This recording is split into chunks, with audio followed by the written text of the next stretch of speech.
Welcome to another edition of Brownie Bites following day 7 of Browns training camp. And let's begin, unfortunately, where we began on Tuesday, and that is with the update on Martin Emerson Jr., the veteran corner who suffered an Achilles injury. Browns head coach Kevin Stefanski prior to practice revealing the worst fears were confirmed. He'll get surgery. He's out for this season. Disappointed. Obviously, injuries are the worst part about our game, but he will bounce back. I know what he's made of, and I know he's got our support. He's got his teammates' support. So it's hard any which way. I mean, these guys put so much into this game, physically, mentally, emotionally, and it's an injury like that. It's just I don't want to see any of our players ever in that position. It's tough to see. Having said that, I know what this kid's made of. Yesterday was a lot, and he's sore today, and it's going to be tough, but I know what he's made of. It's a good question. It is hard, and that's part of this sport. Oftentimes when you get injured, you have to go get surgery somewhere else, and then you come back, and whether you're rehabbing here or elsewhere, you're in the training room, and it's hard. It depends on where you are in your rehab, whether you can get back and join meetings, and even that can be hard mentally for some guys. Really need that and want that to stay in. Some guys, it hurts that they're not a part of it. So you try to just work with the player circumstantially where they are and what they need. But MJ is a big part of this football team, whether he's out on the field or not. He's a big part of this football team. Now let's go to the news on the field. For the first time under Stefanski, the Browns went live. That's right. They tackled to the ground, and the players really seemed to enjoy it. Myles Garrett has a habit of wrecking practices for Stefanski because he gets into the backfield with such regularity. Here's what Stefanski had to say about his future Hall of Fame and All-Pro/Pro Bowl defensive end. One of Myles Garrett's least favorite moments is in practice when I don't call a sack. Because we're in a 2-minute, and if you're always going to call a sack with Myles, you won't get much work in that 2 minutes. So I did call one sack there when we got the Mayday field goal, like Tony was mentioning earlier. But there are going to be times where you let them play because we need to see it. So Myles, I've seen in practice settings versus really good tackles when we practice against other teams, I've seen him ruin the day for other teams. So I really appreciate that when that happens. But in the meantime, when it's Browns versus Browns, you just hope that, I know this, great players make other players great by how they practice hard, and Myles is making our team great with how he practices, and then when we go against other teams, he gets to ruin their day. It is a challenge, and I think he's doing a nice job. Obviously, Dewan playing left tackle, rehabbing off of an injury, going against Myles every day, that will only make you better. There's going to be ups and downs, but I'd ask you to remember back to some of the teams we've practiced over the years and some really good tackles that we've practiced over the years that it's hard to block Myles, period, and it's hard to block him in a practice setting, game setting, you name it. So when you battle, you have your wins, you have your losses, I think it only makes you better.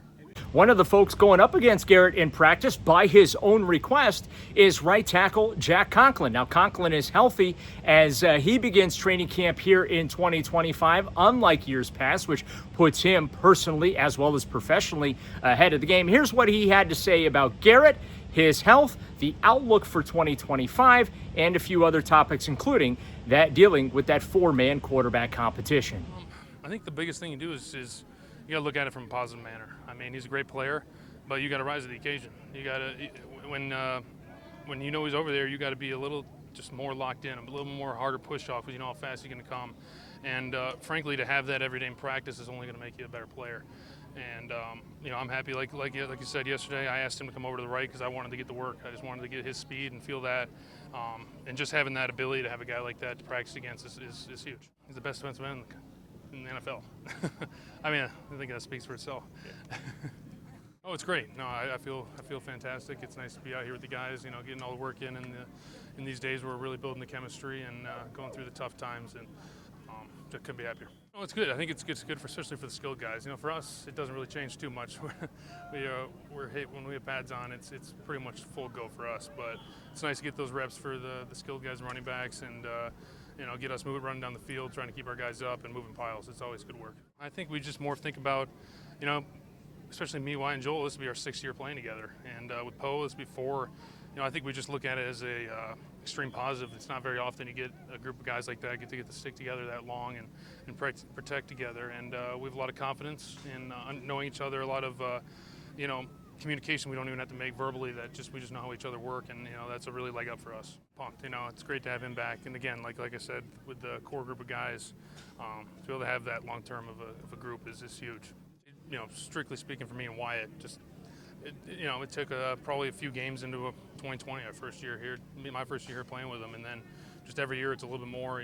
I can feel when he's there. I know that he's thinking the same things in the play that I'm thinking, and be able to have that bond with a guy, for 6 years like that is it's special, and it just takes our game to another level. Just the sense of urgency, the running the ball, the marriage and running past stuff. That's what this group was brought in to do, and I'm just pumped that we're going back to that, and we're having a tough camp this year, and guys are fighting, and it's great to see. Right now, it's been a big emphasis just, with all of them getting their cadence to be rhythmically the same, which is helpful, but, there's definitely working pains with that. But honestly, that's kind of good for us. It makes it so we're really having to tie into the cadence, which I think is good for being in camp, not being able to just be on, one or two cadences. We're really changing the stuff up, and it's good work for us as an offensive line. It's good work for the D-line for staying on sides, and, I think all four quarterbacks are doing a good job. Again, getting that rhythmically, getting on the same page. It's just extreme ownership. If there's an offside, if you're offsides in practice, you're going to see it in the big screen in front of everybody else, in front of the entire team, and it's going to be holding each other accountable. And I think that's a huge difference, and it's something that's needed.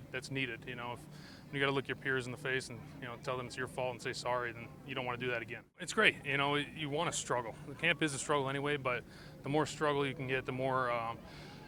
You really don't find out who guys are until it's hard, tough into the game. You're on a long drive and really see how guys mentally are holding up. And to be able to have weather like this and have longer drives, I think that's really what builds the fortitude of a team, and you can really see what guys are made of.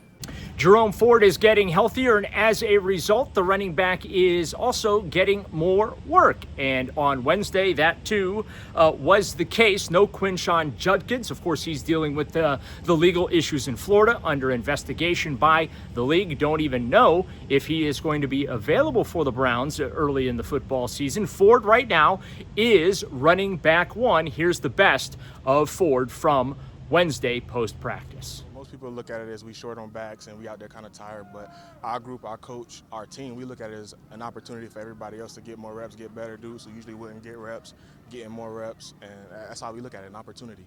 Stepping up in pass pro, doing the dirty work, chipping. If you see Myles Garrett come free on the edge, hitting him and blocking him for as long as possible. Just pretty much doing the dirty work with the ball or without the ball, running somebody over with the ball and, making sure you pass block without the ball.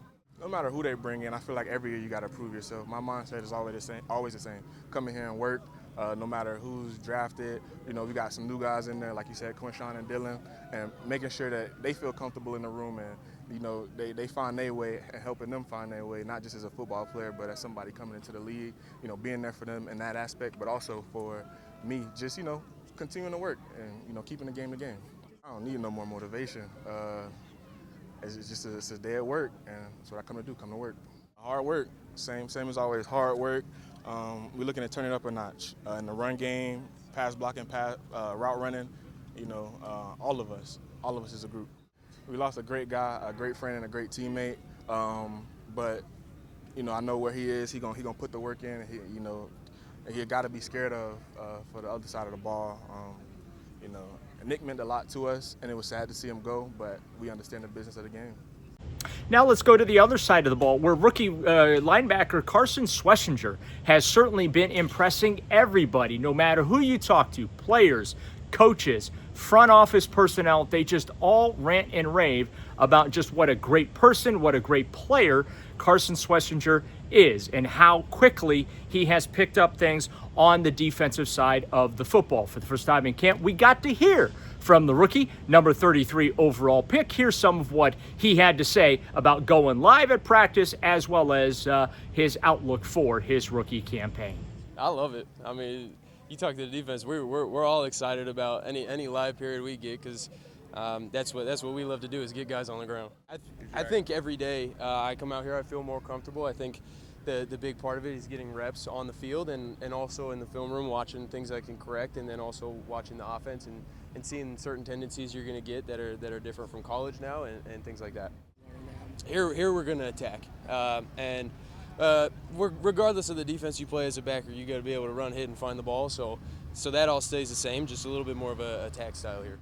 I was always trying to do whatever it took to win, and I think that's just stayed with me as a walk-on. It was the same thing, be willing to do whatever it takes, and that chip's not something that's ever going to leave. So it's the same type of work ethic and mentality that I take here.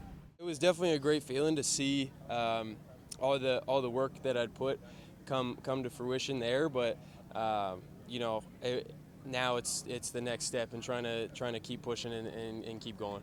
Really in all aspects, I think on the field I've grown in just understanding our defense, understanding the offense and what offenses in the NFL like to do and things like that, and then just as a person too. I think coming out here and being in a new area has helped me grow.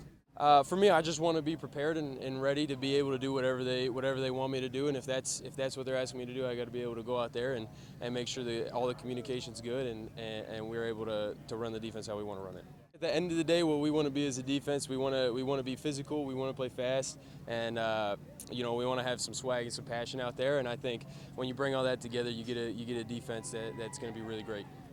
There's no question the loss of Emerson was a pretty big blow to that Browns secondary. One of the folks going to be tasked with trying to pick up some of that slack is veteran Greg Newsome.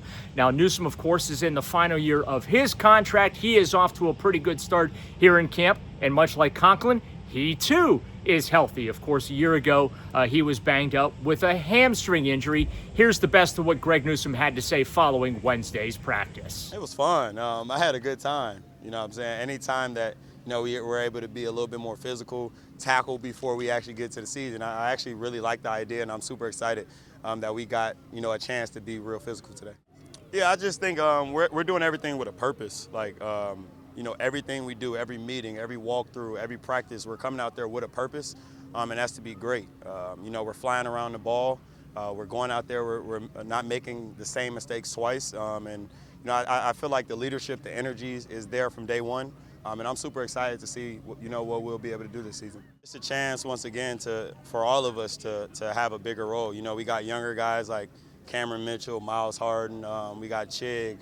We got a lot of guys that are going to have an opportunity to step up their role. You know what I'm saying? So I'm really focused on those guys, getting those guys ready. I played a ton of ball, so, whatever role I need to play, I'll be doing that and perfecting that. But I'm just really excited for the young guys. They'll have a chance to step up and make some plays out there this year. Yeah, we could be as good as we want to be. We got some young guys like Carson is amazing. He's been playing great since day one, so I'm super excited for him to get an opportunity. You know what I'm saying? In my room, at least, like, we got corners all around the board. We got a lot of young guys that have been primed for this moment. Like you said, obviously, Martin is a guy you can't replace. Like, everything that he does on the field, it's very, very, very tough to replace. But we got guys that, are going to step up and make some plays for us this season. It's terrible. You know what I'm saying? I don't think people understand just getting thrown out there in a league with the best athletes in the world, not having a chance to really prepare, go through this, build the callus, as we said. So I'm super excited that, I've been out here getting better each day. And I'm super excited for this season. His name is Denzel Ward, and nobody else's is. There's no secret. He's the best cornerback in the league, so we expect him to do that.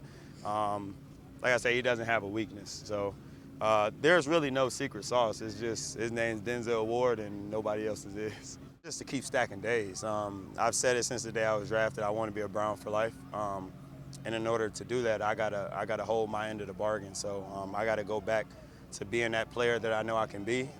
And the good thing is I'm starting this training camp healthy, so I'm able to get out there and get the reps in before the season starts. And that's my main goal. It's always been my goal is to be a Brown for life, so I got to hold up my end of the bargain. So there you have it. Again, the quarterback situation largely unchanged. A lot of work with the first unit offense done by Joe Flacco, as well as Dylan Gabriel. Shedeur Sanders getting his work with the number 2 offense as well. So that'll do it for this edition of Brownie Bites on YouTube. Want to thank you as always for watching, and also to remind you to hit that subscribe button on the 92.3 The Fan YouTube channel. With the Browns at Cross Country Mortgage Campus in Berea, I'm Daryl Ryder for Cleveland Sports Radio, 92.3 The Fan.